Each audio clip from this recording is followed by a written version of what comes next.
¿Qué tal?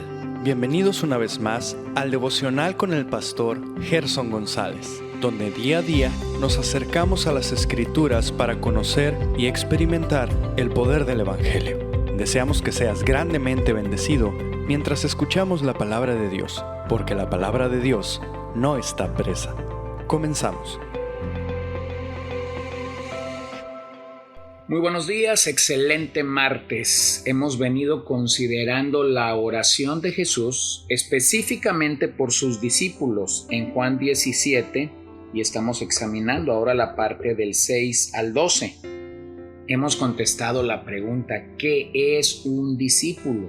Y estamos observando que hubo dos grandes cosas que el Hijo buscó y aquí se resumen en esta oración. Número 1, dar a conocer el nombre del Padre. Este sigue siendo nuestro trabajo, nuestra labor el día de hoy. Somos llamados a dar a conocer el nombre del Padre, pero no podremos hacer esta tarea si primero nosotros no conocemos al Padre. Esto es hablar de quién es Dios. Esto es hablar de sus atributos claramente. Esto es hablar de sus glorias en todo momento. En otras palabras, es disfrutar y deleitarnos de decir quién es nuestro Dios. Es encontrar este deleite en las mismas Escrituras y después dar a conocerlo. Bueno, yo tengo el privilegio y la responsabilidad, lo asumo, de compartir el Evangelio continuamente de diversas maneras a diferentes personas en diferentes momentos, en diferentes grupos, prioritariamente los domingos mientras pastoreo y enseño en Vida Nueva, los jueves cuando me toca hacer lo mismo, en algunas reuniones especiales para familias o matrimonios o varones, me toca hacer esto mismo con pastores, a veces en funerales, a veces en hospitales, a veces en la cárcel. Bueno, pero ¿cómo podría hacer esto si no conozco al Padre? Entonces mi primera responsabilidad es conocer a Dios. Una de las primeras enseñanzas que Dios dejó claro a sus discípulos fue un correcto entendimiento de quién era realmente el Padre. Uno de los misterios que el Hijo reveló o mostró fue precisamente la gloria del Padre. Míralo en Juan 1:18. Nadie ha visto jamás a Dios, el unigénito Dios, que está en el seno del Padre. Él lo ha dado a conocer. La expresión dar a conocer aquí quiere decir desplegar. Jesús desplegó la grandeza de Dios. Guió o mostró el camino hacia Dios. Ahora nosotros entendemos que este conocimiento de Dios se reveló de forma gradual, no de manera rápida, no de manera única. El nombre en las Escrituras no significa lo que para nuestros días significa. Bueno, que alguien se llame Carlos significa que posiblemente su padre o su abuelo se llamaban Carlos y por esa razón colocaron ese nombre. Pero el nombre en las Escrituras significa todo el carácter y toda la naturaleza de una persona. Así que cuando hablamos del nombre de Dios, realmente estamos pensando en su carácter, en su naturaleza o en otras palabras, todo lo que Dios es. Esto conlleva varias ideas en el texto. Hay varias ideas aquí que esto conlleva. Bueno, primero, Jesús reveló a Dios. Jesús mostró, Jesús nos guió, Jesús nos mostró la venida que va hacia Dios. Segundo, Dios le dio al Hijo a los suyos, mostrando así su soberanía y su elección. Cada hijo de Dios que viene a formar parte de la familia es el regalo, sí, es el regalo del Padre hacia el Hijo por causa de su obediencia, por causa de su muerte en la cruz. Tercero, todo creyente es una pertenencia de Dios. Nuevamente, es el regalo del Padre al Hijo. Pertenecemos a Dios. Si tú eres un creyente, tú fuiste lavado con sangre, tú fuiste comprado a precio de sangre, le perteneces a Dios, le perteneces a Dios. Cuarto, estos creyentes, tú y yo, somos llamados a cumplir, a obedecer, a dar vida a la palabra de Dios. Por eso es que una persona que no ha venido al Señor no puede cumplir, no puede vivir, no puede obedecer la palabra de Dios. Pero bendito sea el nombre de Dios, que cuando Él nos da su gracia, nos da un amor también por las Escrituras para que podamos obedecerlas y podamos vivirlas. Entonces, lo primero que observamos en la oración de Jesús por sus discípulos es que Él dio a conocer el nombre del Padre. Pero no solamente esto, sino que también el verso 8 nos apunta a que Él les dio la palabra del Señor. Observa el verso 8, porque yo les he dado las palabras que me diste, y las recibieron y entendieron que en verdad salí de ti y creyeron que tú me enviaste. Solamente el Hijo de Dios dio a conocer a Dios, no solamente lo reveló, sino que también les dio la palabra del Señor. El día de hoy existe mucha ambigüedad al querer comunicar la palabra del Señor.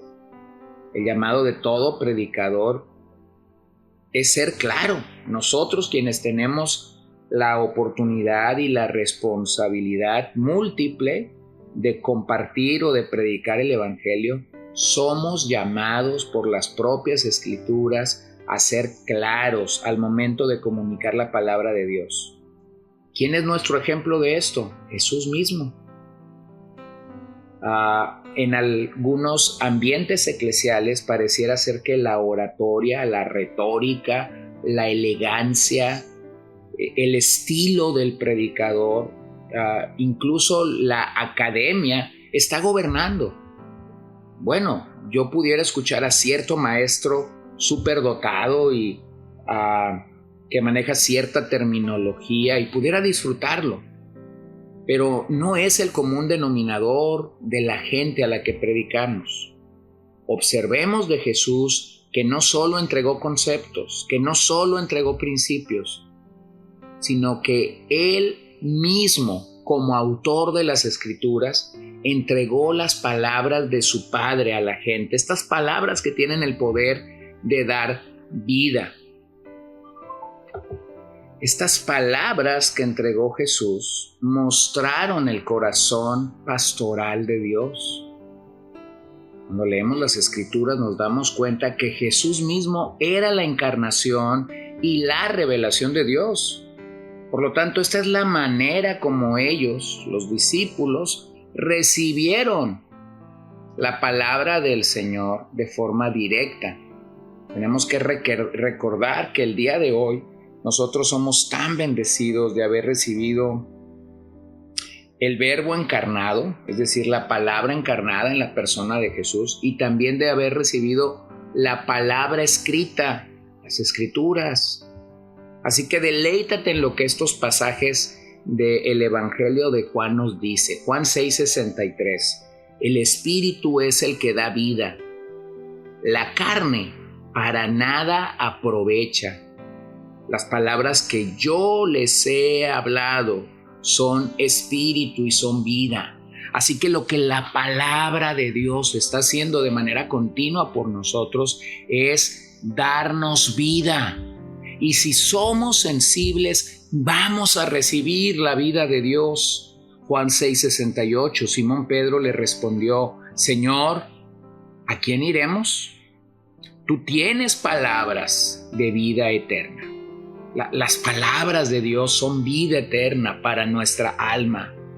Juan 7:16, Jesús entonces les respondió: Mi enseñanza no es mía, sino del que me envió. Si alguno está dispuesto a hacer la voluntad de Dios, sabrá si mi enseñanza es de Dios o si hablo de mí mismo. Juan 8:51. En verdad les digo que si alguien guarda mi palabra, no verá jamás la muerte. Una vez más, indicándonos que su palabra es vida eterna. Gloria a Dios. Juan 12:48. El que me rechace y no recibe mis palabras, tiene quien lo juzgue. La palabra que he hablado, esa lo juzgará en el día final. Observa cómo es que aún Jesús está diciendo, ¿quién nos juzgará? Y luego en Juan 14:24, el que no me ama, no guarda mis palabras. Y la palabra que ustedes oyen no es mía, sino del Padre que me envió. Así que la manera correcta de definir a un cristiano es ver si cree y continúa abrazando las palabras de nuestro Señor. Al final, parece ser que este no será el problema, porque hay demasiada enseñanza el día de hoy. Hay enseñanza excelente, hay enseñanza buena, regular y lamentablemente mucha mala enseñanza y mucha falsa enseñanza. Pero el punto es, muchos conocen la palabra de Dios sin jamás llegar a conocer al Dios de la palabra. Lo que ha desbordado en nuestros días en mucho legalismo, que solo ha logrado sofocar a muchas personas. Así que todo ministro, todo pastor, todo maestro del Señor debería tener ambas metas: dar a conocer el glorioso nombre de Dios y dar a conocer su palabra, que es viva y que es eficaz. Esta palabra que produce vida. Bueno, yo acabo de tomarme 3 domingos en nuestra iglesia local para hacer 10 preguntas que nos ayudan a diagnosticar nuestra salud espiritual. Yo he sido sumamente bendecido al evaluar estas 10 preguntas mientras predicaba de ellas, pero también he sido tremendamente bendecido al darme cuenta que el poder de Dios está en la palabra y no en el predicador. He recibido tanta retroalimentación de estos mensajes y la realidad es que no tengo absolutamente nada de qué gloriarme, porque lo único que he hecho es leer textos bíblicos, explicarlos, textos que por cierto son sumamente conocidos, lo cual me recuerda que mientras nosotros damos a conocer el glorioso nombre de Dios y las gloriosas verdades de la palabra, hay una tremenda riqueza espiritual en ella. Así que gloria y honra sean dadas a nuestro Dios. Vamos a orar. Señor, yo pido esta mañana, mientras meditamos en estas 2 grandes tareas que tú hiciste en la tierra, dar a conocer a Dios y dar a conocer tu palabra, que nosotros podamos hacerlo, que podamos conocerte en todo tu esplendor y que podamos conocer tu palabra, que es vigorosa, que es poderosa, que es portentosa, que es maravillosa para nosotros. Ayúdanos en esta tarea, y a quienes tenemos el privilegio y a la vez la responsabilidad de predicar tu palabra, no nos permitas desviarnos de esta tarea principal que tenemos. Bendice a mis oyentes, bendice sus familias, bendice sus labores, todo lo que ellos hagan, que sea para tu gloria y que sea para tu honra. Pedimos todo esto en el nombre de Jesús y te damos gracias, Padre. Amén. Gracias por acompañarnos el día de hoy. No olvides compartir este devocional con todos tus conocidos y recuerda que puedes seguirnos en Podbean, Spotify y Facebook como CCBN Los Mochis para que puedas escuchar todos los mensajes, los devocionales y también seguir nuestras transmisiones en vivo. Esperamos que nos acompañes el día de mañana. Que el Señor te bendiga.